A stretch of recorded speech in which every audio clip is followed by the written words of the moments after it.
everyone. Thanks for joining us today. I'm Dr. Bethany Irons, Director of the Copenhagen Center at Stevens College.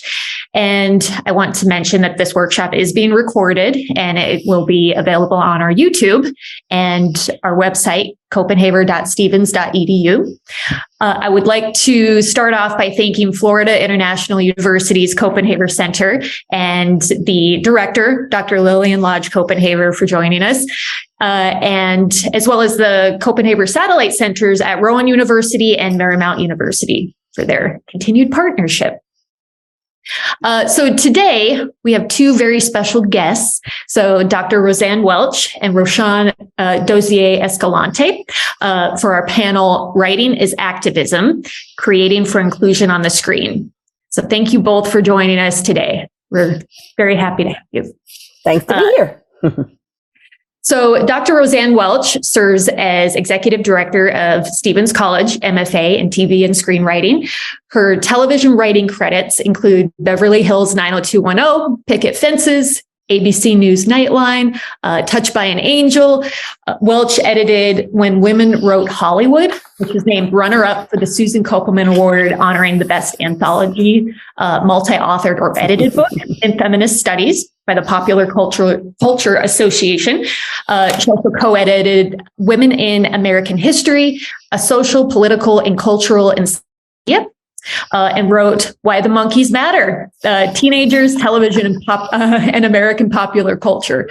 Welch has also published chapters in Torchwood Declassified, investigating mainstream cult television, and Doctor Who, New Dawn, essays on the Jodie Whittaker era.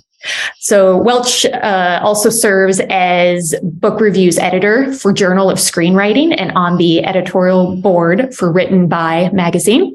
And in 2019, she was elected to the executive committee of the International Screenwriting Research Network for a 2-year term and is currently coordinating the SRN's international conference, which will be held right here at Stevens this fall. So welcome, Dr. Welch. Thanks so much for joining us. And then Rashaan Dozier-Escalante is a former U.S. Army reservist and senior physical security specialist analyst with top secret clearance from the federal government, a writer and director of documentaries, public service announcements, and training media for nonprofits and federal government. She's completed internships on HBO's Westworld, as well as Big Little Lies. In 2018, Rashaan and her pilot, McKenna's Callings, were chosen to participate in both the Producers Guild of America Diversity Program and the CBS Writing Mentorship Program. Currently, she is a story editor on the CBS drama series SEAL Team and a graduate of Stevens College MFA in TV and Screenwriting. Rashaan is a member of the Writers Guild of America and a director member of the Directors Guild of America. So welcome, Rashaan. Thanks for doing it. And she's a mentor for the MFA. Ooh. And a mentor, yes. All right. So before we get into our, discussion today, I did want to mention that the chat is open. Should you have any questions, feel free to type them in and we'll get to them either, as I see them, or we'll get to them at the end. Should time allow, I will also open it up to questions outside of the chat as well at the end, if we have a moment. So today's topic, really hence our workshop name, will be all about how we can write to support inclusion and diversity. And although, Dr. Welch and Rashaan both specialize in screenwriting and writing, for television, I feel that what we discuss today will be very applicable to most fields in communication, really. So yeah, let's dive in here. So my first question for you two, and I am going to pin you here. Okay, so we're all on the screen here. Okay. So it's pretty well known that, the entertainment industry has issues with underrepresentation and with misrepresentation, both in front of the camera and behind the scenes. We were just kind of talking about that. And we had talked a few weeks back about the importance of writers coming from the culture they're writing about and really creating a world that is populated with reality in that way. Could you two talk about the implications when under or misrepresented groups are not involved in the telling of their own stories? Rashaan, do you want to go first, or? Oh, okay. What I feel personally, in my own opinion, is that when the room is void of those types of voices that come from that type of background, whether it be cultural, racial, or religiously, or any other type of, space like such as that, it takes away from the authenticity of the story. And 25 years ago or 30 years ago, people weren't as interested in that. That wasn't the biggest deal for them. I hate to use this term because it's crazy now, but they weren't awakened to the benefits of being in a space where everyone is inclusive and those voices are included. But now they are. And they realize the value of that. They realize the value of writers being in a space where they're telling their own stories and are using their own experiences to say, this is what would naturally happen in this space. And I don't think that you can buy that experience. I think that literally it's something that comes from having lived it. And if you've lived it, you can speak it or give it to someone else in that space. I agree with that completely. And I have to say, it's always so interesting. The word value is so important because the idea of stories is they help us understand each other. If this is about communication and screenwriting, and stories, for me, are the largest pulpit that you can find to spread a message. And the message ought to be about how we all work with each other and live in this world together. It's the Star Trek message, right? It shouldn't take another enemy to come to us until all the humanity decides we're all friends. We should already be there. And so that's what stories do. And we know that stories have that power. One of my favorite stories from a memoir is Judge Justice Sonia Sotomayor, who said that when she was a kid, she watched Perry Mason, not the current one, but the one back in the 50s. And that's how she learned that even the job of lawyer and judge existed and that she could strive for that. Without seeing that on television, it wasn't in her world. So that the more that we can show on television of real stories of real people, you have no idea the effect we'll have. I mean, speaking of Star Trek, that's why Mae Jemison became an astronaut. She saw Nichelle Nichols on Star Trek and said, oh, that means I could be in that future. So the power of what we do on television, I think, is amazing. And the bigger and the more variety of stories we can tell, it's just the better the product. It just is ridiculous that we weren't that way, as Rashaan just said, 20 years ago or more. So, yes. And it all kind of has to do with, too, who has a seat at the table to begin with, right? And I think it was Dr. Welch, you had sent me an article about this, but it had stated on there, according to a recent report from the Writers Guild of America. So writers from underrepresented groups have made, some small gains in the past few years in terms of holding writing positions in both television and motion pictures. But so in 2019, men held 73% of writing positions, while women held only 27%. White writers held 80% of those jobs, while writers of color only held 20%. Writers with disabilities make up only 0.7% of currently active WGA members. So I guess my question to you two, what advice would you give to women, those with disabilities, people of color who are just starting out and are trying to navigate an industry that really, as this data would suggest, an industry that's really fraught with problematic hiring practices? What advice might you give? I want to jump in that first and then pass it off, simply because I have been in the business longer than Rashaan. I'm older than her. And I was a secretary on TV shows when the men were being asked to hire at least one woman in each room. And the audacity of being forced to do that and having to watch the kinds of questions they asked in interviews and the decisions they were making about what type of woman they would let into their room. And then it's gone down the years of, okay, and now it's our turn to bring in someone of color. Oh no, we can't bring them into our sanctum of beauty or whatever this nonsense was. It's been very sad to watch. And I do know that we realize at this stage that the hardest choices fall on folks who are writers who are differently abled, because someone told me this and I never realized it. That is the one group to which we could all enter just because of a car accident. And perhaps psychologists say that that scares us. We don't want to be by people who we might become. Whereas obviously I'm trapped being a little Sicilian chick from Cleveland. That's who I will always be. So first of all, we have to address those issues, and we have to get people who are in charge to start recognizing that when they do hiring. And then we have to be pushy about that. And that's what the Writers Guild has tried to do in some areas, but we're arguing with ourselves because we do the hiring in TV shows. In terms of advice, I don't like when people say, well, it's about what's on the page. Of course it is. You have to be a good writer to get started, but it is also about support. And you can only look for so much support. It has to be provided to you as well. So I think everybody has to be aware if we really think we're going to make changes. Mm-hmm. That's my 2 cents. Rashaan, what are you thinking?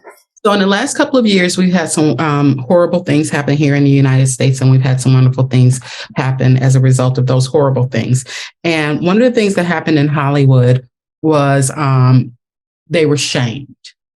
The people who had the hiring abilities were completely shamed because of the fact that, again, those numbers were referenced when it came to the number of ethnic bodies in rooms and the number of women in rooms.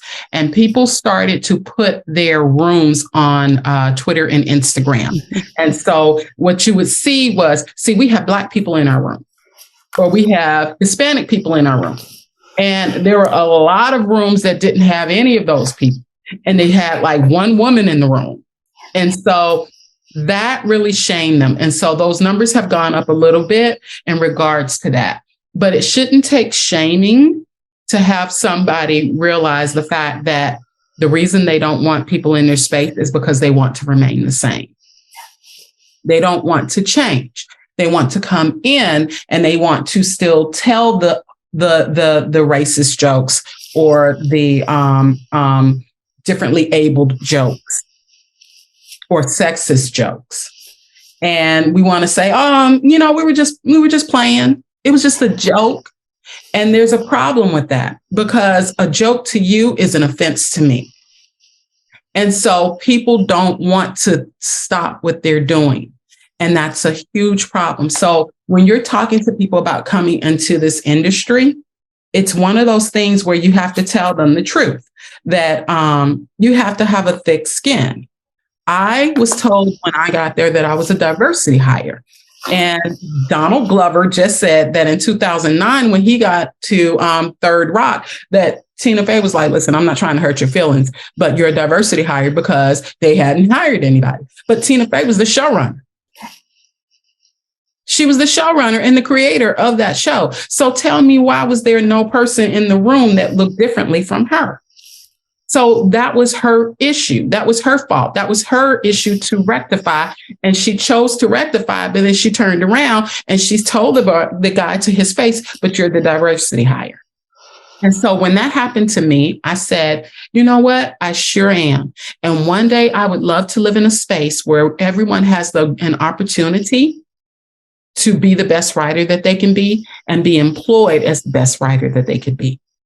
And therefore, we won't need to have a diversity program in order to bring me in order to fill these seats. So when people come into this space, understand that people don't want to change. They just don't. And it's up to you to find the best way to enter this space because they're not going to open the door. And that's still sad in 2023, but the numbers speak for themselves. The numbers with women speak for themselves, and the numbers with ethnic bodies in the room speak for themselves. So the only way that we can appropriately change those numbers, I hate to say it, but we have to continue to shame the people who have the hiring ability. I think that's true. We have to let them know that these numbers exist. And if these numbers exist, let's take a look at what your room looks like. How many men do you have in your room as opposed to women? How many ethnic bodies do you have in your room as opposed to non-ethnic bodies? How many differently able people do you have in your room as opposed to able-bodied people? We have to keep shaming them so that they see that they have room to grow. I'm going to build on that just briefly because I had a friend who went in for an interview and they liked her work, they liked her scripts, and then when they met her, she happened to be a woman of color. And their response was, "Oh, we already have our diversity hire." And it would have been great, she knew, if she could have said out loud, "But there are 5 white guys in this room, so you already have 5 of those. Could you, do you see the equivalency to this?" And of course she didn't, because she didn't want people to be upset with her. But that's exactly what people face very often, and it's ridiculous and stupid. And it's all sort of a cycle too, right? So really who has a seat at this table then sort of leads back to who's being represented, how they're being represented, and then which leads back to viewer preferences, which dictate, what studios are willing to financially back and produce. What would you, in your experience as writers who work in the industry, in terms of network, studio, or production company responses to, say, the female gaze, or just writing for inclusion in general, what have you experienced in terms of, I'll put it like this, sort of the saleability of that, or network responses to those sort of initiatives? Sean, me or you? You can go. All right, I'll say 2 things. There's a lovely gentleman, an ally in the world, a guy named Glenn Mazzara, who was on The Shield and some other lovely work. He went straight to producers as a Writers Guild member, as a producer of television, and started going to them saying, "You have to think about this. This is important. This is where the business is, and this is where we should all be." And in his own rooms, he would ask agents, "Okay, I want 50% of what you send to me to come from people from these various backgrounds in this list." And they would still send him pretty much the status quo. And then he would have to fight back and say, "No, I asked for 50% of different new writers," and they would say they didn't have them, which we all know isn't true. They simply weren't representing them. So that forced them to do it. So it's just what Rashaan said. We have to keep essentially shaming people until they start making sure they represent people of all types. I think it's important for us to remember, and this is purely from a female perspective, when Coda won for Best Film a couple of years ago, right, 2 years ago, that is only the 3rd time in the history of the Academy Awards that a film focused on the life of a teenage girl won that award. Almost always what we consider quality films are the stories of men. And I love stories of men, okay? I'm Sicilian. I love The Godfather. I've seen a million. Okay, that's fine. But to think that Coda was the first time. The other 2, by the way, were Gigi, which tells us the story of a mistress being groomed for her older French man, and West Side Story, right? Which is a brilliant classic and whatever. The earlier one, not the newest one. So to think that we don't even respect the stories of women as being artistically important, that just kind of tells you where the whole business is at and how much work it is to try to move in that direction. So I think that's, to me, something that is shocking when I tell people that. And they go, "Oh, that's how much we still have to learn." So that's my 2 cents. Well, taking a step back into what you said about Glenn Mazzara, Glenn is a showrunner, and he makes an effort to find what he wants. But the deal is that in making that effort, other people are going to have to open their brains as to where to search to get the people that they want. Like, for instance, right now there are several management companies out here that specialize in representing ethnic people. So if you want somebody on your staff, why not go to them? They've got a whole roster of ethnic people and women that you can read. But the people are relying, showrunners and producers and studio execs are relying on Gersh, CAA, WME to send them the status quo. And what they mostly get are white males, because those are the people that those agencies value. Yep. They value them. And those are the people that, when you see the hot list, those are the people who are on the hot list. Like, seriously, like, it was like, there's a story of Ava DuVernay going to Sundance, and which Colin Terra, the guy who redid the Jurassic Park movies. Right. Oh, yeah. Yeah. Trevor, I'm so sorry. Colin Terra, I'm massacring his name.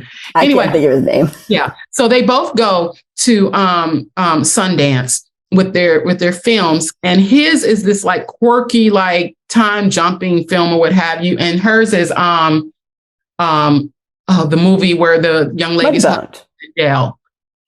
Not Mudbound. Which other? No, that's Theory. Right. You're right. Where her with David Oyelowo, where the husband is in jail, and Lorraine Toussaint, and so it was a very moving film, like so moving. She walks out of there with people going, "Oh," patting her on the back, going, "This is a nice movie. Yeah, this is great. Let's have a meeting." Blah blah blah. He walks out of there with a mentor named Steven Spielberg. Mm-hmm.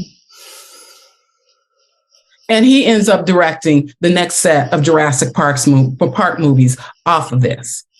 So people have to open their brains as to who they're willing to mentor and who they're willing to accept into their circles in order to make the next generation of great writers, directors, producers. And if they don't do that, then we're going to end up with the same status quo that we've been getting, which are white males that are dominating the industry. And it's the saddest thing because there are so many people out there with so much talent. I mean, we saw what happened this past year with Woman King. I mean, even Gina Prince Bythewood, who has been in the business forever and given us such great movies, she can't get a leg up. Ava DuVernay couldn't get nominated for Selma, even though it was such a great movie. So it's all of these things that are pushing women into this little box that we've remained in for so very, very, very, very long. And in an effort to get out, what you're finding is that people are putting their own money up and they're coming to the table with their own projects. And that's sad because nobody wants to use their own money. Nobody wants to put their house up. Nobody wants to, delve into their 401k for, to make a picture and then not have enough money to market the picture. So how do we move from that space where we're in this box and we're struggling to get funding and things of that nature to the big boy table where people see what we do as valuable, where people see our small, intimate projects that cost $750,000 to make on the same level as something else that's written by a guy that knows a guy and gets, Robert Rodriguez to mentor him, or Steven Spielberg to mentor him, or George Clooney to mentor him. Where are our mentors? Well, that's the question. We have to get to those spaces to be able to be that powerful of a mentor, and it's taken a long, long time. I think that's really true. And you're describing exactly what Robert Townsend did more than 30 years ago in terms of just to get his movie out there. And it made his career, but it could very well have broken him, right? If it didn't go as well as it did, he had to take a huge risk. Whereas someone who's being funded by a major studio, you're not risking anything. So, yeah. Money is so sadly at the bottom of all of this, and the status quo and power, because people don't want to lose their place on the food chain. And if they've always had a chance to get the best job and all those things, they're very scared of being displaced. So they're also not willing then to ally. So they have to realize it's not like the pie doesn't all go to one person. The pie can be split up, but people who've eaten all the pie themselves don't believe that.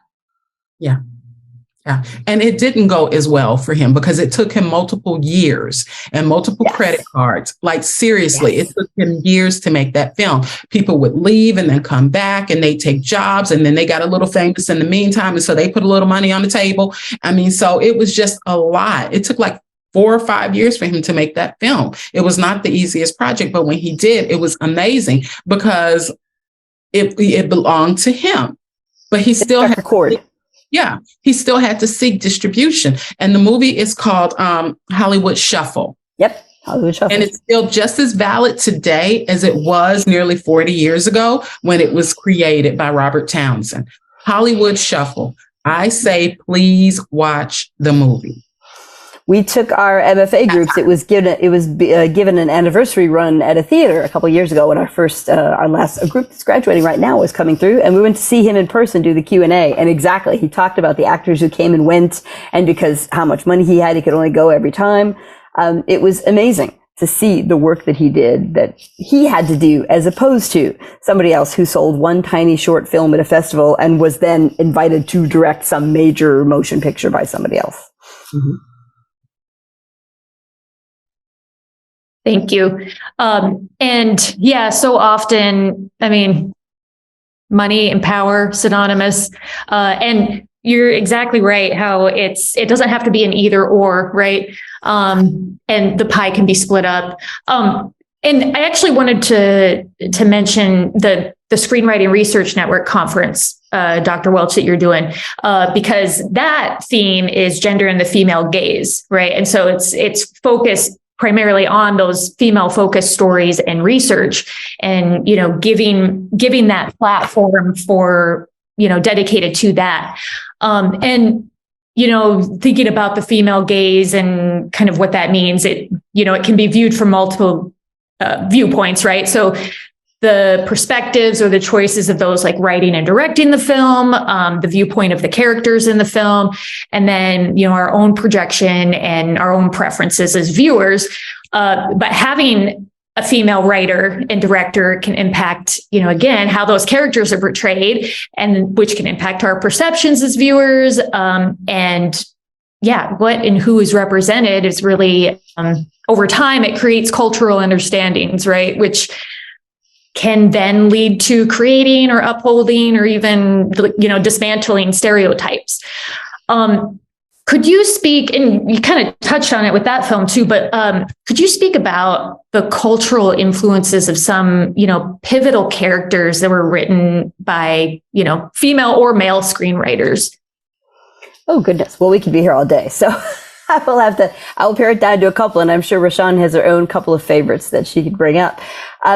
Wow. For me, most people recognize the name Nora Ephron, but they tend to think about her in terms of the comedy she did later in her career. But for me, her first film was called Silkwood, and it starred Meryl Streep, and it was the true story of a woman in Oklahoma who worked at a nuclear power plant and discovered they were not being as safe with the material as they could, and so she became a whistleblower.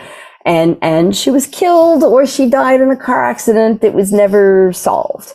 That film, to me, is an amazing film that I don't find on the lists of many other colleges. We have it because my program is all female focused. I prefer to see female writers and female focused stories, even written by men, because many of those have been very good if men have done their research. That's always an interesting thing to me. They don't think they need to research women. They think they know us, but they don't. So in that case, it's Nora Ephron and, Alice Arlen, who wrote that film together. And I think that it makes the Meryl Streep character, an incredibly three-dimensional woman. She's not perfect, but she realizes that she has an obligation to people, and she wants to fulfill that. And I love to see that. I think for me, and I'm going to make a real quick point here, that's a movie where she's not the perfect woman, but she's also not a hot mess. I'm a little tired of the Fleabag, you have to be a hot mess, but you can also go have a cool job, or maybe even Grey's Anatomy, which I generally like a lot. But in the beginning, Meredith was just such a pain in the butt. And I'm like, how did you get through med school? I don't think we need to see women that are totally useless and terrible in their own personal and sex life, let's say, but then they're brilliant surgeons. Like, can't I just see someone who's really a brilliant surgeon? For instance, when they did the movie on Ruth Bader Ginsburg's life, which is brilliant on the basis of sex, they had to talk to her daughter, who in life followed her mother and went to a fancy college and became a wonderful lawyer. And she teaches at some famous law school now. I can't think off the top of my head, but they needed drama. So they made her sort of a bothersome teenager. And I kept thinking, no, it's probably just as dramatic to think how hard it was to live in the footsteps of a woman as famous as your mother. There's drama there that they didn't mind because the world expected her to be a pain in the butt of a teenager. So I think it's really interesting how we portray women. And I want to see how difficult it is for women to achieve. That's drama for me. I don't need the hot mess thing. So Silkwood is a great example of a movie written by a woman who gives us a real three-dimensional woman to watch. Rashaan, what's yours? Okay, I have a lot of women, but I'm going to take two, and then I'm going to give you a complete hot mess.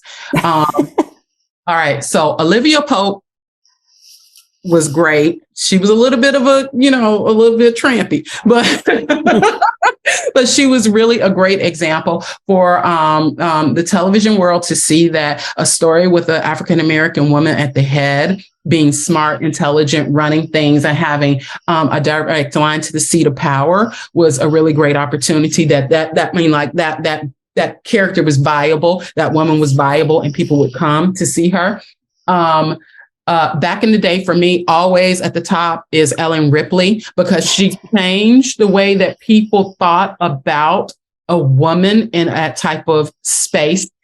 She was written by a man, which still is like crazy because she's such a three-dimensional character. Well, okay, the second one was written by a man, which opened the door more to her than the first one actually did. True.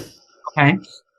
And that was really great because she became a powerful woman in a space where if you at the beginning of the movie, no one believed her. Like no one wanted to believe that this woman who had just gone through space and battled this alien was like, this guy, like, you don't want to mess with this guy. Like, don't go to that planet, you know? Okay. And the hot mess is the character from Homeland, played by Claire Danes. Mm-hmm. Okay. So having come from a certain world, this, that woman would never have had a security clearance on anybody's life. Exactly.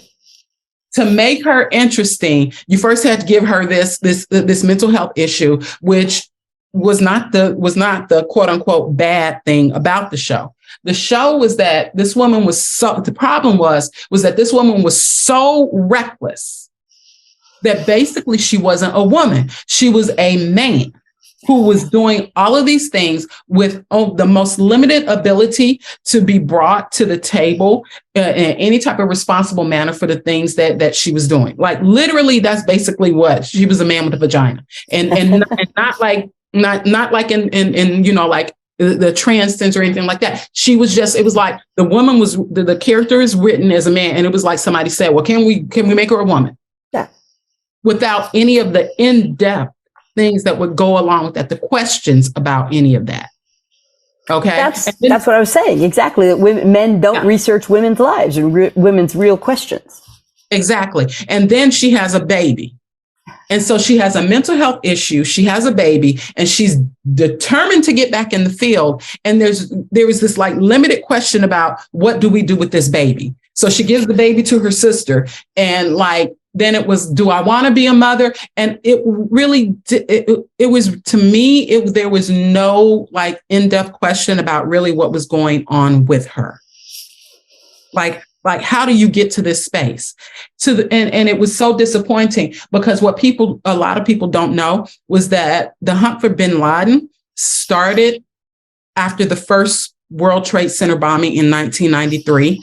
And it was a group of women in the CIA in the basement who hunted this man for years before 9/11 happened, begging people to believe that they knew of his existence. He was real and he was planning something big.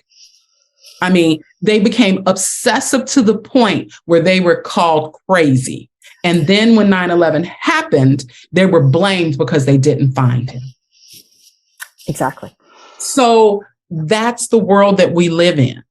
And when you put that on screen, like, it's one of those things where, like, give me the life of those women sitting in that basement. I don't need to run around the world with that character from Homeland doing crazy things, being a hot mess, being irresponsible from the top of her head to the bottom of her feet, having not been brought to the table in order for a reckoning to happen in her life to make changes. Like, we have so many stories to tell, and I was disappointed by that one. So disappointed by that one. Well, and you're speaking to also, we haven't even talked about the difference in jobs that people bring in when they're writers. You're bringing in this expertise about the military, and to see it so blatantly thrown away for the sake of what they thought was good drama, when there was so much other actual good drama they could have relied on. Yeah, I mean, like, the fact that, like, Carrie, I think that was the name of the character, mm-hmm. Like, she had this her mental health issues lent to this obsessive thing about finding this terrorist, which was absolutely great, but she didn't have to have a mental health issue in order to be obsessive about finding this villain, because those women in real life who sat in that basement for 7 years or however long it was before 9/11 happened, they were obsessive about finding bin Laden. They were obsessive to the point where they sacrificed their families. One woman had a baby, and like the next day, she was taking calls after having a C-section on where is bin Laden? You know, like, what is happening now? Like, what is he plotting? Where is he going? Like, it was crazy during that time. And people really, really, really need to know that these women exist, but you don't need to make them a hot mess in order to do it. I had a coworker who was talking to me one day, and she said, I've got this great CIA drama that I just turned in to my agent. And I was like, oh, really? Tell me about it. And she goes, well, it starts off in Iraq, and this lady's sitting at this bar, and this guy comes in, and they go off and they have sex. And then we realize, oh, it's the CIA operative who's like, a female, and da-da-da. And I was like, and how does that turn the story? How does that push the story along? Like, what does it do? Oh, like they have sex, but couldn't they have just had this really great attraction that we, could have played on for a little while without any of that happening? I mean, like, I'm the girl that used to sneak and stay up to watch Moonlighting. So I know what sexual tension is in writing.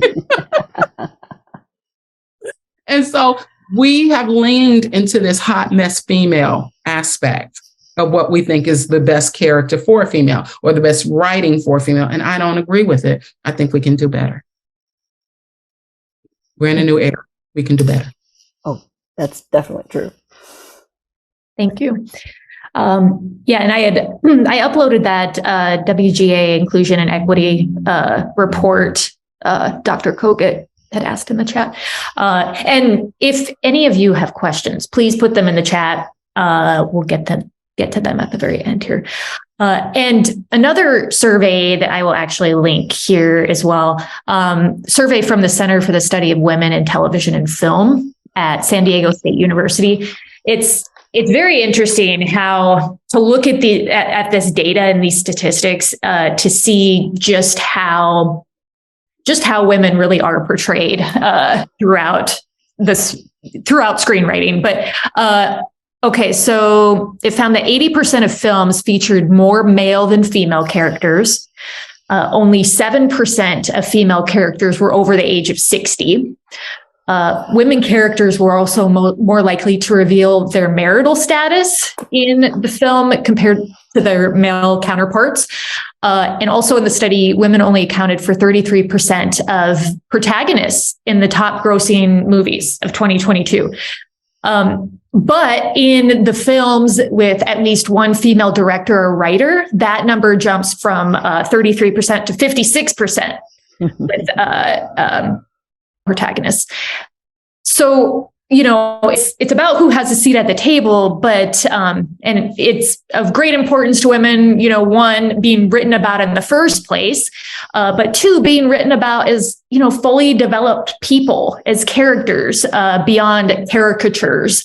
But it's, really not just about landing the job, of course, but what practices would you suggest that writers and, creators in general employ to to shift that data in a more inclusive direction once they've gotten that seat?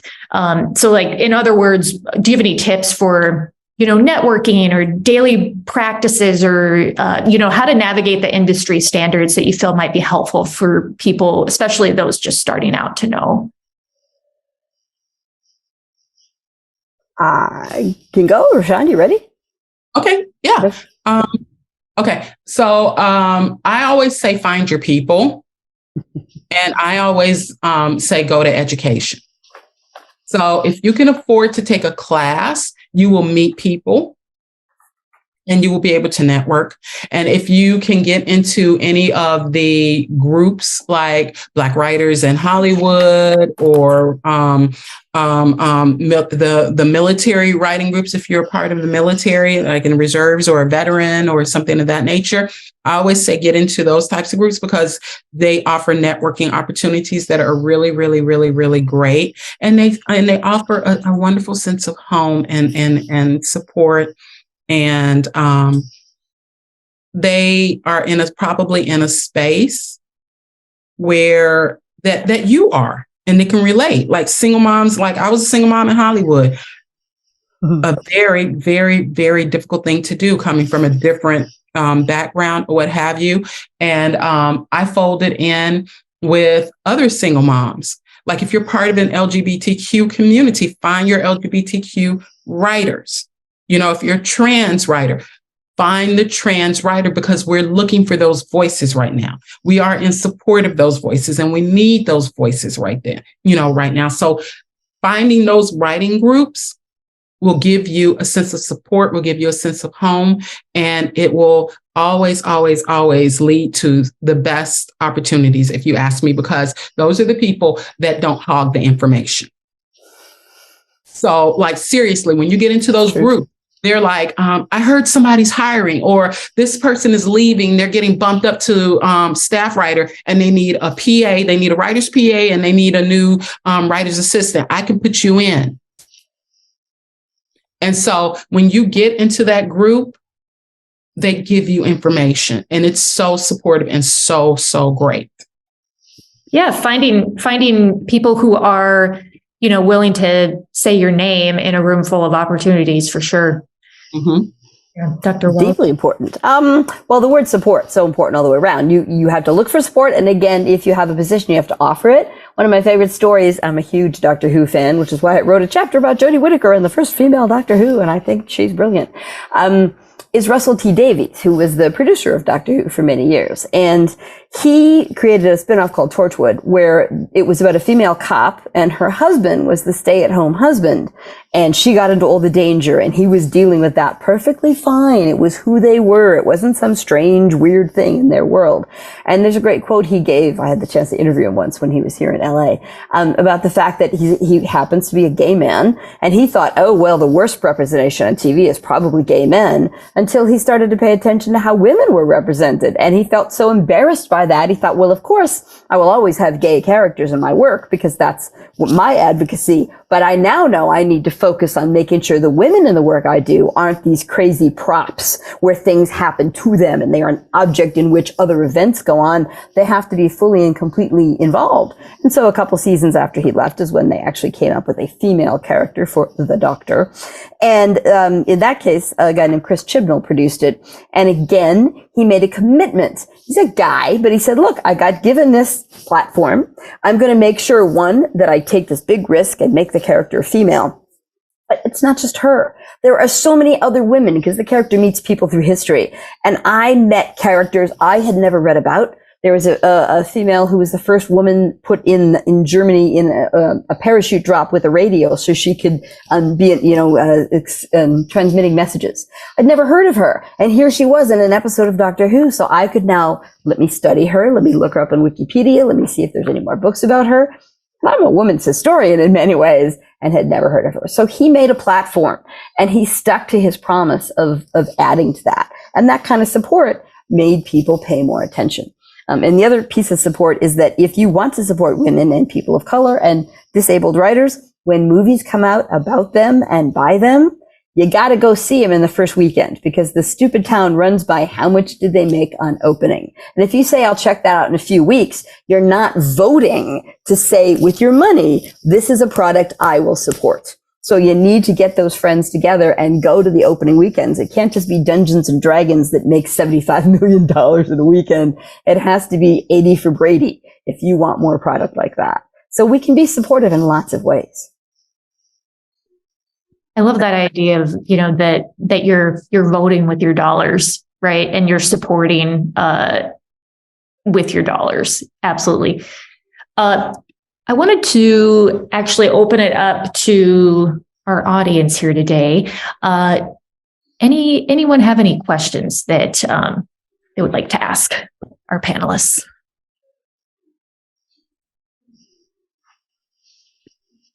Hi, can you hear me all right? Yes. Cool. The microphone's up there, so I have to yell a little. So I am a writer with personal experience with some of the most the scariest, mental health disorders, like the schizoaffective and the dissociative identity disorders. I feel like when I'm writing, I will never be allowed to write a schizophrenic character in a negative role because it's been done so often and so poorly before. Like, do you know what I'm talking about? Like, you're just not allowed to write a diverse character in a villainous role, even if, like, Yeah, I understand. Yeah. I just left the room. I was on the Equalizer this past season as a co-producer, and one of the people in the room was gay, and they pointed out I can't write a gay villain because gay people have been villainized. The gay person is always the villain. And I thought about it. I said, my gosh, she's right. Like, and so she was like, I can't always write that person, as good, because then they become the hero in everything, and nobody wants to see the hero, with no faults or what have you. So she had this fine line that she was always writing when she was, in her own personal writing, where she had to write the gay character with faults that people can relate to, as opposed to just outright writing the gay person as a villain. And I learned that. I was like, okay, I see what she's saying. So I have the same problem as you. And like, if a person has a mental health issue, or the person is gay, or the person comes from a background where that was violent previously, like, am I allowed to write that they do violence? How would I do that? So I just solved the problem, because I feel like it is a problem, because it keeps us from writing well-rounded characters. Just write them with faults that people relate to, that can be villainous or can be considered to be something out of love. Like, we've all got a parent who will come in and tell you, baby, you shouldn't wear those jeans. They make you look bad.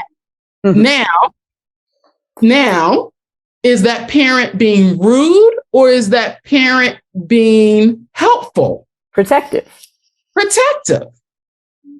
That parent is like, don't move to New York. There's a lot of crime there.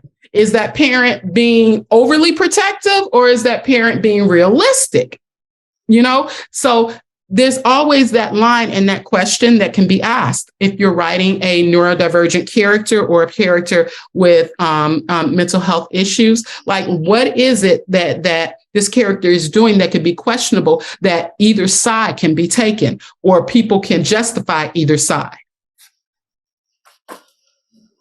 I think that's very true. I'll second that. I'll say I tend to have tried to write characters who were paralyzed for some reason, because both my goddaughter and a good cousin of mine were paralyzed in car accidents. And so when I first was doing that, I'm talking 20 years ago now, people would balk at them having any problems, because they were supposed to be the perfect handicapped person. But the actors would come in and say, I'm tired of playing the savior. I want to play a three-dimensional. And at one point we did, in the writer's room, in conversation about who the killer would eventually be. It landed on, well, what if it's this guy? It will be interesting. Nobody will suspect him, blah, blah, blah. And that is what we ended up doing. And when the actor showed up, he said, oh, thank heavens, I get to have the meaty part and not the, look at me, I'm rah-rah saving the world and everyone loves me and I'm super jolly. So he wanted to see the full version of who he was in his life. And that's what the audience wants. They want to see themselves in all of the different stages of life and in all the different ways they should be. So the more people we have who can speak to that in a writer's room, the more opportunity we'll have to put those stories out there. We're seeing that with Indigenous people now, right? We're seeing that in different shows now that are offering that up to us. And suddenly we're like, oh, wow, there's a whole world we didn't know enough about. And when written by people from that world, we're getting the full story. So I would say you can write you will be given the chance to write a real story about someone with legitimate mental health issues that can be portrayed in a more realistic way than film has done before. I would say now is the time that's going to be allowed to happen. Thank you. And thanks for the question. Any other questions out there? I do see Deborah Farmer had put in the chat, check out the Black Screenwriters group on Facebook. Craig T. Williams is the administrator. It's great if you're interested in joining. And then Coverfly Career Lab networking group as well. And I'll say that on Facebook, one of our MFA grads from our first year, she joined a Facebook page that was for Indigenous writers, because that's who she is. And it was something that Disney got a hold of. And they started to invite those folks in. They would pay them to have a trip in Los Angeles. It was only consulting, but it was a chance to network and, meet with people and tell stories that you could hope would then be reflected in the programming on Disney. But it was through that Facebook page or group, if you will, that she got found. So I do think that those kinds of things are very useful. It's about getting to know as many people as possible and getting people to know who you are. And there are a lot of those consulting groups in Los Angeles that are trying to do a better job of making sure that their particular group, whatever it is being better represented. Although I will add, there's a flip side to that, which is there was an article, Rashaan, did you see it? It was in the paper, I don't know, a week or so ago, about how what we don't want to happen is that becomes a trap of, we'll just hire a consultant who'll make sure we're not doing something wrong, as opposed to hiring a writer from that background who would make a whole lot more money if they wrote the piece versus if they just got the $500 for consulting on it. So again, you don't want to create it's so hard. Like you don't want to find a way to keep the writers out of the room by saying we're performing attention to them as opposed to actually offering it. Okay. I have to find that article. Because that's a very, very, very good point. I'll send you a link. I gotta find it. Thank you so much. That's an interesting thing as well. How social media and how we can, in a way, sort of take back some power in how we are being represented and trying to, utilize that to network with others. Have you had any, I know, Dr. Welch, you're pretty active on like LinkedIn or, I think also Instagram possibly, but LinkedIn for sure. I see your videos on there all the time. One last question here, really, do you have any advice for particularly our students who are really looking to get their name out there in a way that, they may not otherwise be able to without something like social media? I'm going to say, and I'm sure Rashaan will probably second this, that the town itself, Hollywood, the industry, is full of gatekeepers. But social media has opened up a place where there isn't a gatekeeper. Sometimes that's not great considering what can be out there. But there have been stories. There's a woman from Canada who I must remember her name and I always forget it. She started to write a Twitter where she would pretend she was on a show, one of the late night talk shows. And she would come up with the 2 or 3 jokes she thinks she would invent each day based on the news. And she would post them.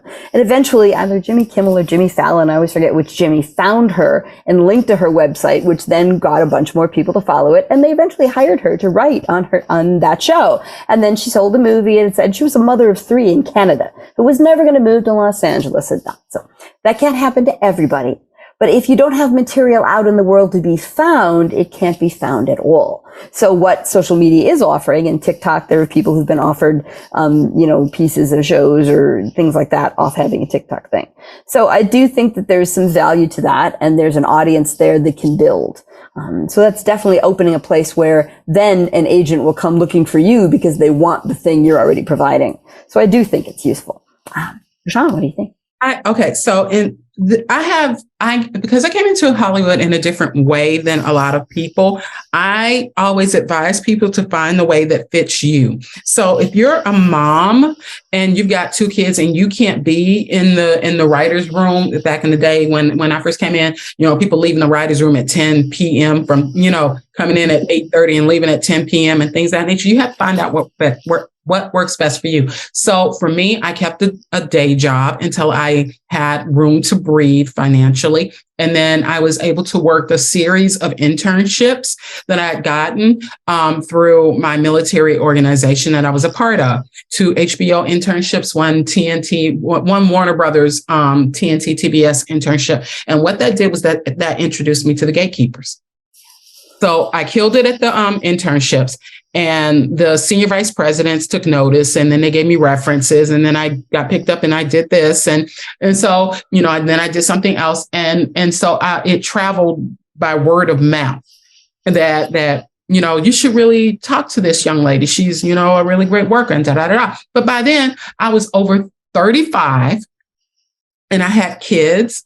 And I had bills, and I had all the things that happen when you are, living life. And I was a single parent. So I don't tell people that this is the way to get into Hollywood, because if you talk to every single person that's ever come to Hollywood or worked in Hollywood, they don't have the same story about how they got in or how they got noticed or what have you. I say, write what matters to you. Write, I have to say it again, write what matters to you. Do not give us another speck of the boys or another quote unquote original pilot that mimics the boys or anything else that's out there popular. And this is the reason why, because I have to ask you, is that you? The things that have gotten me at this moment in time, I'm going on 150 meetings with two original pilots. And those original pilots spoke about what I wanted to talk about. One is called Paradise Valley, and it's set in 1952 in a true to life town of African Americans who ran their own town. They were upwardly mobile, and it was the jumping off point for a lot of the bands that then were hired by Motown and became, super famous or what have you. It was a resort town, kind of like Dirty Dancing, but from the African American aspect with upwardly mobile Black people. And it's based on a true to life town. And I optioned 2 books and I wrote it. And a lot of people were like, oh, well, this is popular at that time and that's popular at that time. And I was like, well, you go write that. You write that. And I'm going to write this thing that matters to me, because this is what I want people to know about the African American community. I wrote a pilot about a female group of spies. And the reason I wrote it was because the world that I was working in previously, the people didn't understand that Jane Bond existed because they were always focused on James Bond. And so I knew a couple of women that worked in that world, and I worked in the ancillary world of security. And I was like, these women are bad. They're big boss women, and nobody wants to pay attention to their story because we're focused on James Bond. So I wrote Jane Bond, and I've gotten a lot of meetings off of that because it came from the heart. So don't write or don't write what people tell you should write. Write what you want to write and put the heart into it. And don't work the job that people tell you that you have to work. Find another way that suits you. Find another way that suits your family. Find another way that helps you stay sane in Hollywood. Mm-hmm. That's the best advice ever. Have a life so that you can stay sane. Well, that's a great note to end on. Thank you so much, Rashaan and Dr. Welch, for being with us today and sharing your time and your expertise. This was amazing. You two are amazing.